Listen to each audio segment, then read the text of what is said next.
Nah, kemudian untuk metode pemilihan proyek, dalam praktiknya banyak organisasi menggunakan kombinasi untuk pendekatan ini, terutama dalam memilih proyek, gitu ya. Nah, di sini ada 5 teknik umum yang bisa dilakukan untuk pemilihan proyek. Yang pertama, berfokus pada kebutuhan organisasi yang luas, artinya tadi di level yang lebih strategik lagi. Kemudian mengkategorisasikan proyek TI-nya, itu nanti kita bahas berikutnya.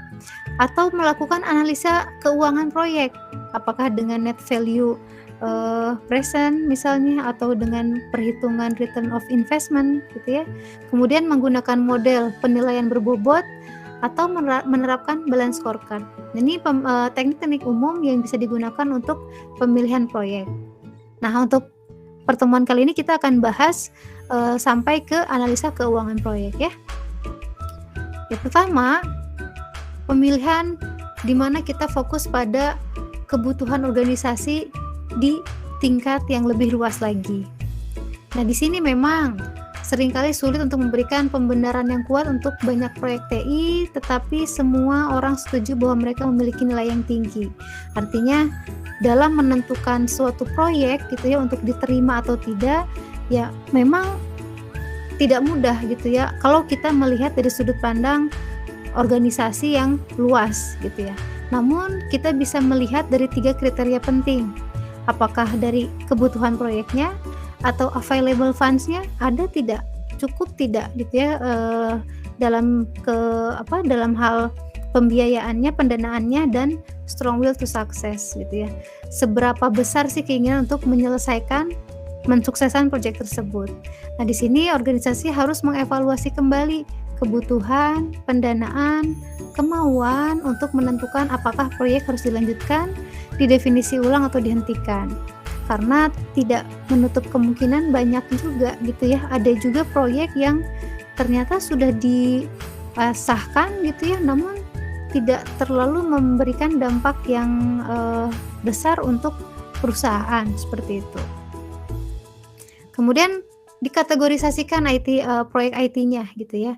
Kita lihat proyek IT ini kategorisasi pendorongnya apa gitu ya.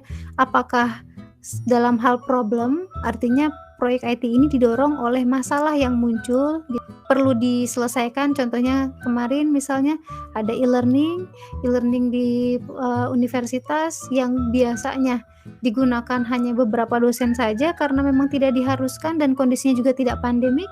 Tapi ketika pandemik yang awalnya hanya beberapa persen dari user yang menggunakan di setiap harinya, tapi sekarang semua mahasiswa harus menggunakan e-learning tersebut gitu ya, sehingga trafik kebutuhannya semakin tinggi dan akhirnya tidak mencukupi. Nah, itu menyebabkan problem. Maka itu bisa menjadi salah satu pilihan untuk dilakukan proyek. Salah satunya adalah proyek peningkatan kapasitas e-learning misalnya. Atau berdasarkan opportunity, peluang gitu ya, peluang dari proyek, contohnya perusahaan gitu ya, atau retail mengembangkan suatu aplikasi misalnya yang dia ingin terpisah dari e-commerce misalnya, dan dia melihat itu ada peluang besar gitu ya agar dia bisa mendapatkan akuisisi pengguna yang lebih banyak atau pembeli yang lebih banyak. Nah, maka itu juga bisa menjadi pendorong. Atau direktif ini pendorongnya itu langsung dari atasan gitu ya. Atasan melihat dibutuhkan ada proyek, ya maka itu sudah menjadi bagian dari yang harus dilakukan biasanya seperti itu. Nah, kemudian timing.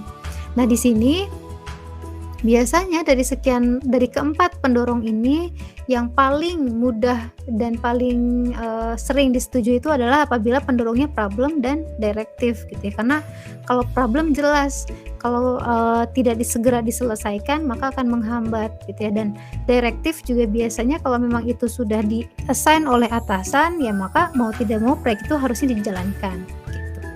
Nah, kemudian ada juga kategorisasi berdasarkan lama waktu proyek yang dibutuhkan dan kapan proyek dibutuhkan.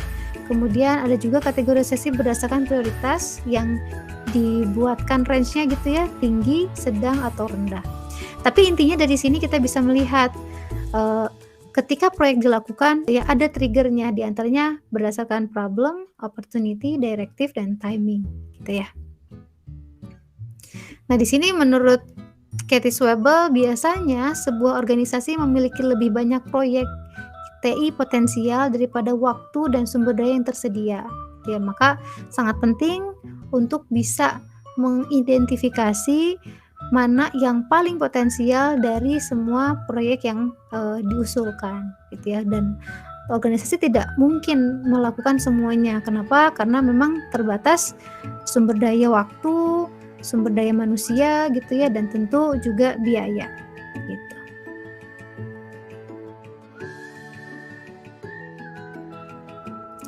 Nah, ini salah satu cara yang lainnya, yaitu performing financial analysis. Tadi kita bisa melihat pendorong proyek berdasarkan problem, ya kalau memang problemnya cukup besar dan dengan proyek ini bisa menyelesaikan masalah itu, maka itu diprioritaskan. Nah, maka bagaimana dengan cara yang lain, misalnya dengan financial analysis. Nah, ada 3 metode dari banyak sebetulnya yang bisa digunakan untuk mempertimbangkan apakah suatu proyek dilakukan atau tidak. Yang pertama dengan net present value analysis atau NPV, kemudian return on investment ROI, dan juga payback analysis. Oke. Kita akan coba melihat bagaimana menilai, gitu ya, performance finansial dari suatu proyek berdasarkan 3 pendekatan ini. Nah, yang pertama NPV, net present value.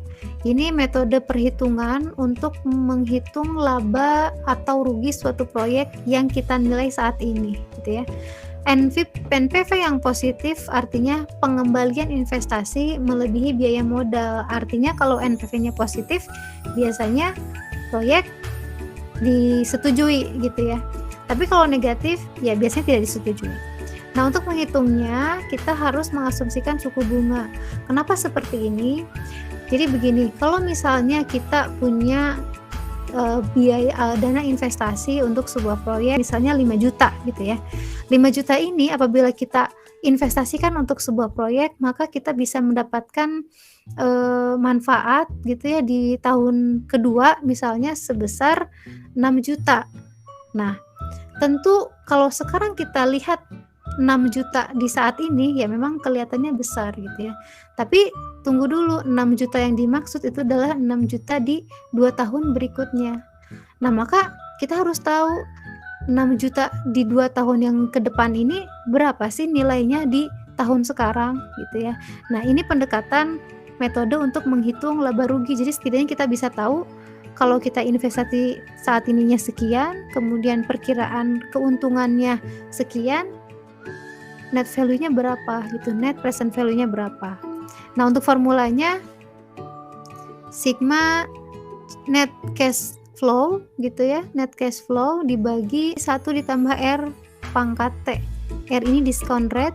Discount rate ini artinya ya karena kita tahu ya nilai uang itu tidak flat kan ya. Jadi kalau kita punya uang 1 juta hari ini ya akan berbeda dengan 1 juta di tahun depan misalnya seperti itu. Nah, discount rate ini menunjukkan berapa persen kemungkinan nilai ini berubah. Biasanya proyek dengan risiko yang besar, maka discount rate ini juga menjadi besar gitu ya. Seperti itu. Kemudian T ini menunjukkan number of time period, berapa tahun gitu ya, biasanya ditunjukkan dengan tahun. Kemudian ini adalah total initial investment di awal gitu ya. Kita berapa nih investasi di awalnya. Nah, kita akan coba ya untuk melihat NPV dari proyek Erika. Kalau kalian sudah lihat skenarionya di case study di pertemuan sebelumnya, Erika ini dipercaya untuk mengelola proyek sistem informasi manajemen proyek ya. Dan biaya akuisisi di awal, investasi di awal itu adalah $140.000 dan membutuhkan biaya pemeliharaan selama 3 tahun berturut-turut, yaitu $40.000 per tahun gitu ya. Nah, kemudian proyek ini direncanakan selesai di tahun pertama, kemudian 3 tahun berikutnya mendapatkan manfaat $200.000 setiap tahun gitu ya. Jadi kalau di total ada $600.000 gitu ya keuntungannya. Nah, sekarang dengan asumsi discount rate-nya 8%, kita coba ya. Bagaimana cara menentukan apakah proyek ini potensial untuk dilakukan atau tidak? Oke, untuk menyelesaikan menghitung gitu ya, apakah NPV ini adalah positif atau negatif, maka pertama kita bisa siapkan tabel perhitungannya. Di sini ada kolom items, kita buat dari tahun ke-0 gitu ya, dan 3 tahun berikutnya. Kemudian ada kumulatif. Kemudian kita siapkan cost atau biaya yang dikeluarkan. Kemudian diskon faktor tadi yaitu 8%, nanti akan ada perhitungannya juga. Kemudian biaya yang sudah diberikan diskon faktor. Kemudian benefit, ini manfaat. Tadi manfaatnya di tahun pertama tidak ada manfaat, kemudian 3 tahun berikutnya ada keuntungan $200.000. Nah, langkah pertama kita siapkan tabel ini dan kita kumulatifkan gitu ya. Dari sini kita bisa melihat sebetulnya dengan biaya sebesar 260.000 gitu ya dan manfaat 600.000, kita bisa lihat bahwa secara kasat mata ini terlihatnya untung gitu ya. Kenapa sebesar 340.000? Di sini proyek akan memberikan laba sebesar 340.000. Tapi sebentar, ini adalah nilai yang kita hitung sekarang, belum dengan kemungkinan-kemungkinan yang terjadi gitu ya di tahun ketiga nanti gitu ya. Nah, maka untuk mengetahuinya kita harus menambahkan atau kita harus menghitung dengan diskon faktornya. Oke, langkah berikutnya adalah kita siapkan diskon rate-nya gitu ya, diskon faktor dengan rumus ini 1/1 ditambah R dipangkatkan dengan T gitu ya. Nah, di sini diskon rate-nya adalah 8%, time-nya kita lihat per tahun yang sudah disiapkan di sini. Maka kalau kita hitung untuk tahun ke-0 ya berarti 1 dibagi 1 ditambah 0,8% dipangkatkan 0,1 maka hasilnya 1. Kemudian di tahun ke-1 maka diskon faktornya 1/1 ditambah 0,8% dipangkatkan 1 menjadi 0,98. Kemudian di tahun keduanya selanjutnya dipangkatkan 2 dan dipangkatkan ketiga kita peroleh diskon faktornya. Maka kita tuliskan diskon faktornya, kemudian kita dapatkan diskon cost-nya. Oke. Nah, kalau sudah seperti ini, kita kalikan gitu ya. Kalikan diskon faktor dengan cost, kemudian diskon faktor dengan benefitnya. Oke, maka kita dapatkan di sini untuk tahun pertama diskon cost-nya 140.000, untuk tahun ke-1 37.200, 34.400 dari 40.000 dikali 0,86 dan 31.600 dari 40.000 dikali 0,79. Begitu juga dengan diskon benefitnya gitu ya. Oke. Sampai sini kita belum bisa melihat net value-nya gitu ya. Nah, langkah berikutnya adalah kita bisa mulai menghitung net value-nya. Bagaimana caranya? Net value ini adalah sigma dari diskon benefit gitu ya dikurangi diskon cost-nya yang sudah dikumulatifkan. NVP itu adalah 516 diperoleh dari mana? Dari diskon benefit yang sudah dikumulatifkan ya 516, kemudian 243.200 itu dari diskon cost yang sudah dikumulatifkan. Nah, di sini diperoleh 272.800 gitu ya. Yang artinya proyek akan memberikan laba dengan 8% diskon rate sebesar 272.800. Kalau tadi kita lihat kita hitung gitu ya, langsung tanpa diskon rate kelihatannya keuntungannya 340.000 gitu ya dolar.